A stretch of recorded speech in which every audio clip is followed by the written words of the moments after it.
Hello everyone. मैं गौरव और स्वागत है आपका मेरे YouTube channel T N Twitter hub पर। आप सभी को नव वर्ष की मंगल कामना। और मैं यही चाहता हूँ कि इस नए वर्ष में आप खूब अच्छे से पढ़े, आगे बढ़े। आज हम एक नए चैप्टर इंटरनेट कनेक्टिविटी के बारे में जानेंगे और इसके कुछ पॉइंट है उसके बारे में जानेंगे। तो आइए शुरुआत करते हैं। इंटरनेट कनेक्टिविटी, इंटरनेट को जो कनेक्शन दिया जाता है कितने तरीके से दिया जा सकता है। पहले चैप्टर में जब मैंने बताया था, पढ़ाया था, तो ये बोला था आपसे कि इंटरनेट को कनेक्टिविटी हम दे सकते हैं और कई तरीके से दिया जा सकता है। तो आइए शुरुआत करते हैं। इंटरनेट कनेक्टिविटी क्या है समझते हैं। कनेक्टिविटी से आज से इंटरनेट से जुड़ने के लिए यूज होने वाले तरीके से। इंटरनेट किसी भी प्रकार का कोई बिजनेस प्रोडक्ट नहीं है, बल्कि यह इंफॉर्मेशन का ग्रुप है जहां यूजर अपनी आवश्यकता के अनुसार इंफॉर्मेशन को कलेक्ट करने के लिए करता है। इंटरनेट एक ऐसी जगह है जहां दुनिया की हर जानकारी सिर्फ एक क्लिक से आपको मिल जाती है। इंटरनेट का कोई भी मालिक नहीं होता है। इसके कारण इंटरनेट को यूज करने के लिए कुछ विशेष नियम और प्रोटोकॉल बनाए गए हैं, जैसा मैं आपको पहले बता चुका हूँ, जिसे हर यूजर को मानना पड़ता है और इसी रूल्स के हिसाब से इंटरनेट का प्रयोग करना पड़ता है। अब जब भी पिछली चैप्टर जो भी पिछले टॉपिक्स मैंने आपको क्लियर कराया है, ये सब चीजें आपको बता चुकी हैं। आइए नेक्स्ट पढ़ते हैं क्या लिखा हुआ है। इंटरनेट को यूज करने के लिए सबसे पहले आपको किसी सर्वर से जुड़ना होता है। इंटरनेट सर्वर एक ऐसा सिस्टम कहा जा सकता है जो क्लाइंट यानी यूजर, मतलब आप या मैं, किसी सिस्टम को यूज कर रहे हैं के द्वारा आने वाली रिक्वेस्ट को एक्सेप्ट करके उसके द्वारा मांगी गई जानकारी उपलब्ध कराता है। सपोज दैट ये समझिए कि सर्वर जो है, कहीं ना कहीं सर्वर स्थापित होगा चीज़ों के लिए जहाँ से डेटा आता है। सपोज दैट आपने गूगल पे कुछ सर्च किया और तो ये हम क्या करते हैं, गूगल से रिक्वेस्ट करते हैं एक तरीके से कि ये डेटा हम इस नाम का मांग रहे हैं और आप इस नाम से हमें डेटा निकाल के दे दीजिए। तो कहीं ना कहीं सर्वर पे वो चीज़ें जानकारियाँ उपलब्ध होंगी तो डेटा देगा। कभी कभी होता है कि आप कुछ ऐसा सर्च करते हैं और डेटा नहीं मिलता है, तो सर्च करने पे नहीं आता है वो डेटा। नेक्स्ट है, इंटरनेट की सेवाएं लेने के लिए पहले आपको इंटरनेट से कनेक्ट होना पड़ता है और उसके लिए आपको इंटरनेट कनेक्शन लेना पड़ता है। जैसा कि आप इंटरनेट कनेक्शन लिए बिना इंटरनेट का यूज तो कर नहीं सकते। आपने भी अपने मोबाइल के सिम में अगर इंटरनेट का कनेक्शन नहीं लिया है तो इंटरनेट नहीं यूज कर पाएंगे। ऐसे बहुत सी चीजें हैं जहाँ इंटरनेट कनेक्शन अगर नहीं लेते हैं तो हम यूज नहीं कर पाएंगे चीजें। ऐसी सेवा कई कंपनियां देते हैं। आइए उन कंपनियों के बारे में जानते हैं कि ऐसी कौन कौन सी कंपनी है जो ऐसी सेवाएं देती है।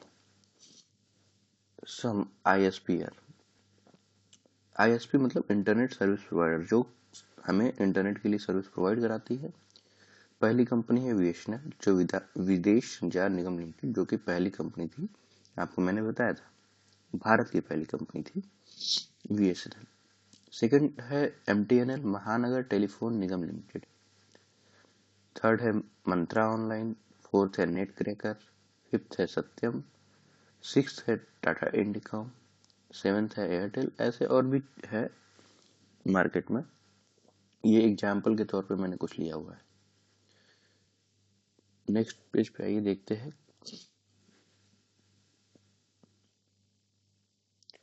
Types of internet connection. Internet connection जो होते हैं उनके टाइप्स है। इसमें देखिए क्या है, dial up connection, ISDN connection, leased line connection, VSAT connection, broadband connection, wireless connection, USB modem connection. ये है इंपॉर्टेंट कनेक्शन जिसको हमें अभी पढ़ना है। पहला है, इसमें लिखा हुआ है heading PSTN, public service telephone network, या इसी को डायल अप कनेक्शन भी कहते हैं। पीएसटीएन जो होता है पब्लिक सर्विस टेलीफोन नेटवर्क, इसी को डायल अप कनेक्शन भी कहते हैं। इसमें होता क्या है कि एक सिस्टम को डायल अप कनेक्शन से जोड़ दिया जाता है और सर्वर से इसका सीधा कनेक्शन रहता है। इससे होता क्या है कि जब आपको कनेक्शन लेना होता है तो एक नंबर इसमें ऑटोमेटिक कहीं से डायल हो जाता है और सर्वर से जाकर जुड़ जाता है। तो आइए देखते हैं इसकी मैंने व्याख्या क्या की है। PSTN public service telephone network, व्याख्या है इसकी, सामान्य टेलीफोन लाइन द्वारा जो आपके कंप्यूटर को डायल अप कनेक्शन के माध्यम से, सामान्य टेलीफोन लाइन द्वारा जो आपके कंप्यूटर को डायल अप कनेक्शन के माध्यम से इंटरनेट सेवा प्रदाता कंपनी के सर्वर से जोड़ देती है। जैसा कि मैंने अभी शुरुआत में बोला कि ये करती क्या है कि जो कंपनी सर्वर होता है इंटरनेट का, जो कंपनी प्रोवाइड कराती है हमें इंटरनेट, ये उसके सर्वर से ही जोड़ देती है डायल अप कनेक्शन के माध्यम से।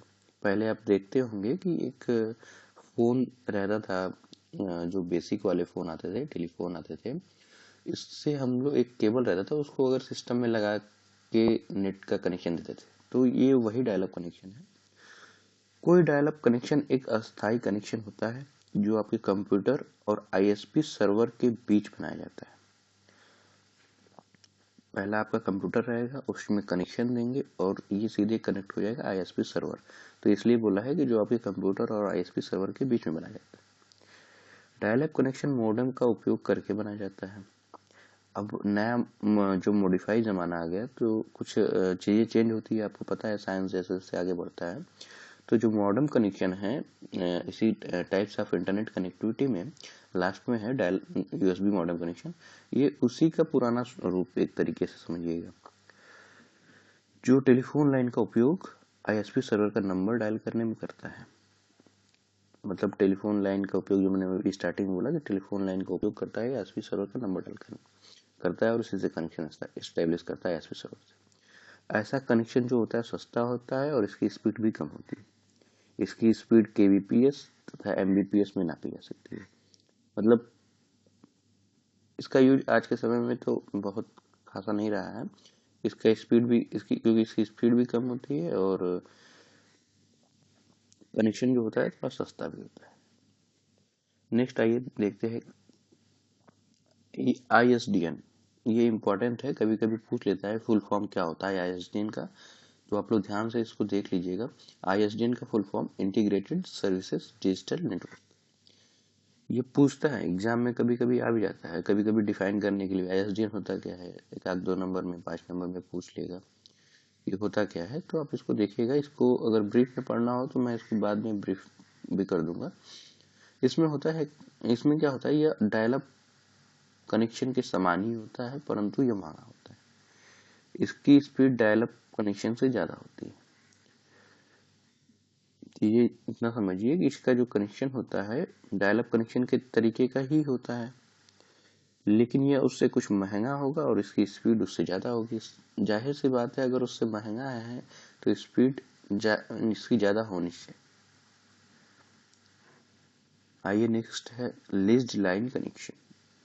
लीज्ड लाइन कनेक्शन होता क्या है? लीज्ड लाइन ऐसी टेलीफोन लाइन होती है जो आपके कंप्यूटर को आईएसपी के सर्वर से जोड़ती है। काम तो सबका वही करेगी, सारे कनेक्शन में तो काम वही होना है, क्योंकि इंटरनेट यूज करना है और कंप्यूटर को आईएसपी सर्वर से जोड़ेगी। उसके बाद तो हम यूज करते ही है इंटरनेट। ब्राउजर के माध्यम से हम हर तरीके की चीज़ें सर्च कर सकते हैं। तो लीज्ड लाइन कनेक्शन में भी वही चीज़ें है। अगर आपको आईएसडीएन में भी ऐसे ही बढ़ा चढ़ा के लिखना है तो आप लिख सकते हैं कि ये एक ऐसी लाइन होती है जो कंप्यूटर को आईएसपी के सर्वर से जोड़ती है। ऐसे आप अगर लिखना चाहे तो आईएसडीएन में भी लिख सकते हैं, क्योंकि काम सबका वही होता है। लीज्ड लाइन कनेक्शन में होता क्या है, यह इंटरनेट से सीधे कनेक्शन के बराबर है। यह इंटरनेट से सीधे कनेक्शन के बराबर है और 24 घंटे उपलब्ध रहती है। यह बहुत तेज लेकिन महंगी होती है। लीज्ड लाइन कनेक्शन होता है जो बहुत महंगा होता है और सब लोग इसका शायद वहन भी नहीं कर पाते, क्योंकि ये इतना महंगा है। तो अब ये बताइए, स्टूडेंट लाइफ में लीज्ड लाइन कनेक्शन का कोई मतलब नहीं है।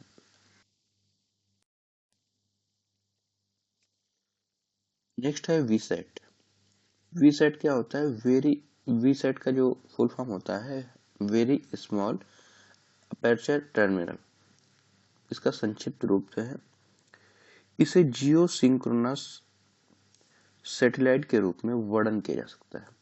जो जियो सिंक्रोनस सैटेलाइट से जुड़ा होता है तथा दूरसंचार एवं सूचना सेवाओं जैसे ऑडियो, वीडियो, ध्वनि द्वारा इत्यादि के लिए प्रयोग किया जाता है। जो हम लोग टीवी देखते हैं और जो न्यूज चैनल वाले होते हैं वो इनका ही उपयोग करते हैं, क्योंकि सूचना की जो सेवाएं देनी रहती है और दूरसंचार जैसे टीवी वगैरह चलाने रहते हैं तो वीसैट नेटवर्क का वहाँ यूज होता है। ये एक सैटेलाइट की तरीके का ही समझिए, जो उससे कनेक्ट होगा, जो भी वहाँ स्टेशन बने रहेंगे ग्राउंड स्टेशन, उससे एक बड़े एंटीना, पहले आप देखते थे कि हम लोग घर पे एंटीना बनाते थे तो वो जो टीवी आती थी वो सीधे सैटेलाइट से कनेक्ट होके आती थी, वैसा ही ये कनेक्शन है वीसैट। ये हम लोग के पास तो अब बहुत कम हो चुके हैं। यह एक विशेष प्रकार का ग्राउंड स्टेशन है जिसमें बहुत बड़े एंटीना होते हैं, जिसके द्वारा वीसैट के मध्य सूचनाओं का आदान प्रदान होता है। हब कहलाते हैं, अगर सूचनाओं का आदान प्रदान हब कहलाते हैं, इनके द्वारा इन्हें जोड़ा जाता है, मतलब हब के द्वारा इनके कनेक्शन को जोड़ा जाता है ताकि सूचनाओं का आदान प्रदान आसानी से हो सके। फिफ्थ पे आइए देखते हैं ब्रॉडबैंड कनेक्शन। ब्रॉडबैंड कनेक्शन तो बहुत लोगों ने सुना होगा कि ब्रॉडबैंड कनेक्शन क्या होता है। जैसे कि यह वह लाइन होती है जो आईएसपी द्वारा भेजी जाती है, इसके बाद उस लाइन को मॉडेम और टेलीफोन लाइन से जोड़ दिया जाता है। जैसा कि एक कनेक्शन होता था डायल अप कनेक्शन, तो बता रहे थे, तो बहुत पुराना कनेक्शन है। टेलीफोन लाइन के द्वारा इसको भी जोड़ा जाता है या तो मॉडेम को द्वारा जोड़ दिया जाता है ब्रॉडबैंड कनेक्शन में, या फिर एक प्राइवेट नेटवर्क होता है जिसका कोई ना कोई मालिक अवश्य होता है।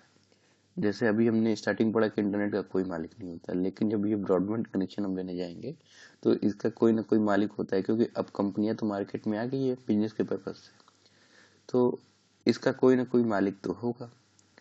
जो ये भी एसपी है भाई, इंटरनेट सर्विस प्रोवाइड करा रही है, तो कहीं ना कहीं कनेक्शन बनेगा।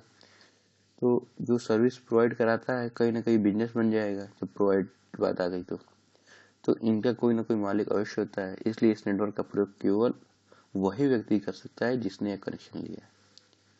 मतलब अगर हम कनेक्शन लिए हैं ब्रॉडबैंड का तो हमारे घर में लगा हुआ है तो हम ही ले सकते हैं। अब दिमाग में कोई उपज है कि हमने इतना बड़ा केबल लेंगे, कहीं और कनेक्शन बनेगा, वो अलग चीज हो गई। मॉडेम है, मॉडेम अगर मेरे पास है तो मैं यूज करूंगा, किसी और के पास है तो कोई और यूज कर रहा है, वो अलग चीजें हो गई। लेकिन कनेक्शन जिसके पास वो कनेक्शन है वही यूज कर सकता है, अन्यथा अलग कोई यूज नहीं कर सकता है। एग्जाम्पल में इसके दिया हुआ है MTNL, BSNL, सीफी, आइडिया आदि वो कंपनियां हैं जो ब्रॉडबैंड की सुविधा देती है। नेक्स्ट है वायरलेस कनेक्शन। नाम से ही पता चल रहा है वायरलेस, मतलब इसमें वायर का कोई ऐसा नहीं रहेगा, बिना वायर के कनेक्शन रहेंगे। वायरलेस कनेक्शन वो होता है जिसमें केबल का प्रयोग नहीं किया जाता है, नॉर्मल सी बात है, नाम से ही पता चल रहा है। जैसे वाईफाई, इसे चलाने के लिए किसी केबल की आवश्यकता नहीं होती है। वाईफाई कनेक्शन के लिए केवल राउटर की आवश्यकता होती है, और राउटर क्या काम करता है ये आपको बेहतर पता है, मैंने आपको पिछले चैप्टर में पढ़ा चुका है। सेवेंथ है यूएसबी मॉडेम कनेक्शन। इस कनेक्शन के लिए मॉडेम की आवश्यकता नहीं होती। यूएसबी मॉडेम कनेक्शन होता है, ये एक यूएसबी से कनेक्ट होता है, इसमें मॉडेम की आवश्यकता नहीं है, यूएसबी डिवाइस के माध्यम से यह कनेक्शन स्थापित किया जाता है। इसमें सिम कार्ड के द्वारा इंटरनेट कनेक्शन बनाया जाता है। पहले आप देखते थे एक मॉडेम आता था जिसमें हम लोग क्या करते थे, सिम लगा देते थे, या तो डायरेक्टली जो आगे का उसका मॉडेम का जो होता था वो यूएसबी टाइप में होता था, इसलिए उसको बोला USB modem connection. USB modem connection में सिम लगाने के बाद कंप्यूटर से कनेक्ट करने पर नेट चालू हो जाता था। आप देखते थे पहले मॉडेम लगाते थे, कोई ना कोई सॉफ्टवेयर उसका रहता था मॉडेम का, वो इंस्टॉल करता था, एक आइकन तैयार करता था जिस कंपनी का मॉडेम रहता था, फिर वो नेटवर्क वही शो करता था, हम नेट कनेक्ट करते थे और कनेक्ट हो जाता था, मतलब इंटरनेट सर्विस हमें प्रोवाइड हो जाती थी। अब हम ये कहेंगे कनेक्शन तो मॉडेम के द्वारा ही किया है मैंने, ठीक है, लेकिन उसमें जो सर्विस प्रोवाइडर कंपनी होगी वो जो सिम लगेगा वही कंपनी इंटरनेट सर्विस प्रोवाइड कराएगी, ना कि वो मॉडेम। वो मॉडेम का काम है इमीडिएटर बन रहा है, लेकिन कनेक्शन जो हो रहा है वो आईएसपी जो बनेगा इंटरनेट सर्विस प्रोवाइडर जो बनेगा वो सिम ही होगी जो उसमें लगी होगी। जैसे नेट सेक्टर एक यूएसबी मॉडेम है, इसे कई कंपनी द्वारा बनाया जाता है। आइडिया, रिलायंस, एयरटेल, टाटा डोकोमो, जियो आदि। मतलब ये कंपनियां देखिए, आइडिया नेट यूएसबी मॉडेम किसी कंपनी का नाम उसने बता दिया, लेकिन कनेक्शन जो स्थापित करेगी अब ये कंपनियां हैं जो नेट सेक्टर को बनाती है। हाँ, कभी कभी ऐसा जरूर होता था कि उसको कौन यूज कर रहा है। आइए नेक्स्ट देखते हैं, फायरवॉल।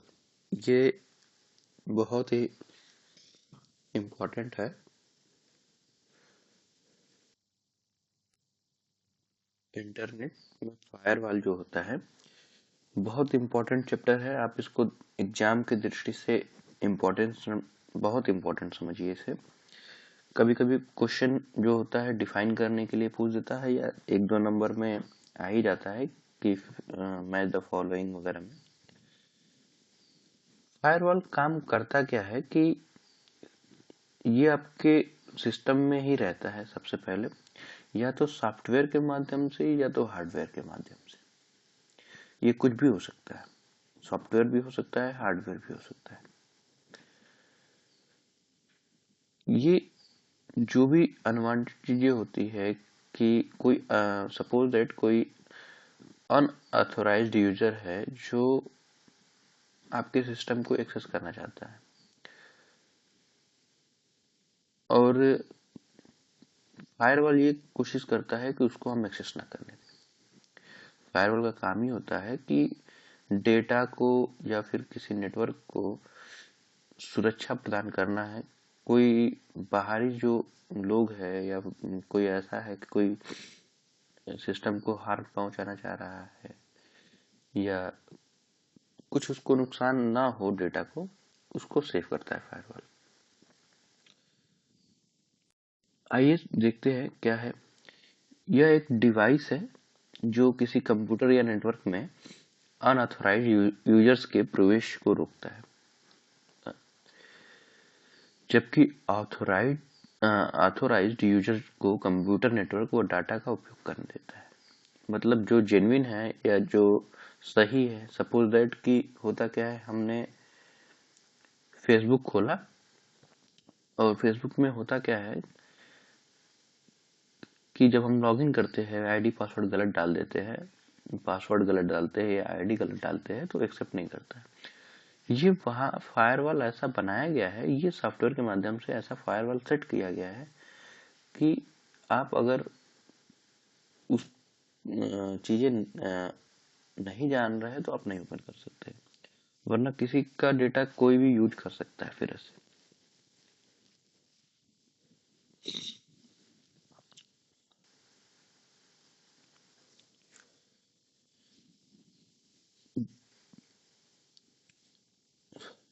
यह एक डिवाइस है जो किसी कंप्यूटर या नेटवर्क में अनऑथराइज्ड यूजर के प्रवेश को रोकता है, जबकि ऑथराइज्ड यूजर को कंप्यूटर नेटवर्क व डेटा का उपयोग करने देता है। इस प्रकार फायरवॉल किसी कंप्यूटर डेटा या स्थानीय नेटवर्क को अनऑथराइज्ड यूजर को से सुरक्षा प्रदान करता है। फायरवॉल हार्डवेयर या सॉफ्टवेयर या दोनों के रूप में हो सकता है, या तो हार्डवेयर या तो सॉफ्टवेयर या फिर दोनों के रूप में कम्बिनेशन भी हो सकता है। ऐसा कुछ नहीं है कि केवल सॉफ्टवेयर के रूप में ही होगा या हार्डवेयर के रूप में ही होगा। यह समान नेटवर्क व सुरक्षित नेटवर्क के बीच गेट का काम करता है। मतलब कि अगर एक कनेक्शन स्टेब्लिश है और हम कुछ भी यूज कर रहे हैं सिस्टम में, तो वह एक सुरक्षा प्रदान जरूर करता है। और उसके बीच में सपोज दैट कि हम ये कहते हैं कि हमारा घर है और हमने गेट लगा दिया है, और हमें पता है कि हमने वहाँ एक गेट कीपर लगाया हुआ है, भाई देखो हमारे घर का जो होगा वही आएगा, बाकी अगर कोई अननोन होगा तो नहीं आएगा, और जब तक मैं एक्सेस नहीं दूंगा तो वो और नहीं आ सकता है। होता तो यही है। तो जैसे ही कोई हमारे घर का आया तो गेट कीपर, हाँ जी जाइए अंदर, होता है ऐसा। लेकिन कोई ऐसा आएगा तो कभी कभी आपने देखा होगा गेट से जो गेट कीपर होता है वो फोन करता है सर ये आया हुआ है, तो हम वहां से एक्सेस देते हैं, हाँ ठीक है उनको भेज दो। तो जब तक हम एक्सेस नहीं देंगे, फायरवॉल ऐसे किसी भी चीजों को, अनऑथराइज चीजों को अंदर नहीं आने देगा। तथा लिखा है यह समान नेटवर्क और सुरक्षित नेटवर्क के बीच गेट का काम करता है तथा कंप्यूटर के नेटवर्क के खतरों जैसे वायरस, वार्म, हैकर आदि से सुरक्षा प्रदान करता है। इसमें एक चीज लिखा है वायरस, तो वायरस से सुरक्षा तो प्रदान नहीं करता है, ये हम नहीं कह सकते हैं ये, लेकिन अनऑथराइज जो चीजें होती है उससे सुरक्षा जरूर प्रदान करता है। क्योंकि एक बार क्वेश्चन आया हुआ था, एक बार क्वेश्चन ये हुआ था कि क्या फायरवॉल वायरस से सुरक्षा प्रदान करता है, तो ये वायरस से सुरक्षा प्रदान नहीं करता है, वहां यही ऑप्शन माना गया था, नीलट ने यही माना था। तो आप यही जानिए कि ये वायरस से सुरक्षा नहीं करेगा, और सही मायने में अगर देखा भी जाए तो ये वायरस से सुरक्षा नहीं प्रदान करता है। आगे की लाइन है फायरवॉल किसी स्थानीय नेटवर्क या लाइन को इंटरनेट की सुरक्षा खामियों से बचाता है। मतलब अगर आपके सिस्टम का फायरवॉल मजबूत है, तो अगर आपने किसी नेटवर्क से कनेक्शन लिया है या लैन के माध्यम से, इंटरनेट की सुविधा की खामियां जो इसमें आएगी उससे बचाएगा। अगर उसमें उनके सर्वर में कोई खामी है या कोई बात है तो उससे आपको जरूर बचाएगा। फायरवॉल का कार्य क्या क्या है ये देखते हैं। इनकमिंग डेटा की जांच करता है, जो डेटा हमारे पास आएगा हम उसकी जांच करेगा सबसे पहले। जैसे कि हमने किसी की आईडी पासवर्ड डाली, तो वो सबसे पहले जांच करेगा कि ये डेटा जो है ये सही है या नहीं है। दूसरी चीज है यूजर नेम एंड पासवर्ड के जरिए ऑथोराइज्ड यूजर को ही नेटवर्क प्रयोग करने देता है। मतलब जो यूजर सही है, जेन्युइन है, उनको ही नेटवर्क का यूज करने देगा, अन्यथा किसी और को नहीं करने देगा। इंटरनेट पर लैन की गोपनीयता बनाए रखता है। गोपनीयता मतलब उसको जाहिर नहीं होने देता है किसी के सामने, उसको हाइड करके ही रखा रहता है एक उसके कनेक्शन को, लाइन को। एक इमेज है यहाँ फायरवॉल का, इसमें आइए समझते हैं चीजें क्या है। मेरा माउस का जो पॉइंटर आप इसके हिसाब से समझिएगा, ये एक प्राइवेट नेटवर्क है। सपोज दैट ये जो लैपटॉप के जैसा इमेज है, ये एक प्राइवेट नेटवर्क है। सपोज दैट ये आपका सिस्टम है और इसमें एक फायरवॉल का कनेक्शन बना हुआ है। इसके अंदर सॉफ्टवेयर के माध्यम से बना हुआ है या हार्डवेयर के माध्यम से, जैसा आपको जो भी समझने में आसानी हो वैसा समझ लीजिए आप। अब एक सर्विस जो हुई अलाउड ट्रैफिक, अनअलाउड ट्रैफिक, इंटरनेट पे इसको जैसे कि कोई डेटा जाना है, तो बीच में एक फायरवॉल का कनेक्शन बना हुआ है और कोई डेटा इंटरनेट पे जाना है, तभी तो डेटा वहां सर्वर से लाएगा। सपोज डेटा आप फेसबुक पे है, तो फेसबुक पे सर्वर पे उसके डेटा भेजेंगे, तभी तो वहां से डेटा जो आना वो आएगा। तो मान लीजिए कि हमने जो अलाउ किया वो फायरवॉल से चेक होके गया फेसबुक के सर्वर पे, सही है, पहुंच गया इंटरनेट पे, वहां से जो भी डेटा आएगा, सपोज डेटा डेटा अगर सही है तो डेटा यहाँ से फिर आ भी जाएगा सिस्टम में फायरवॉल को चेक करके।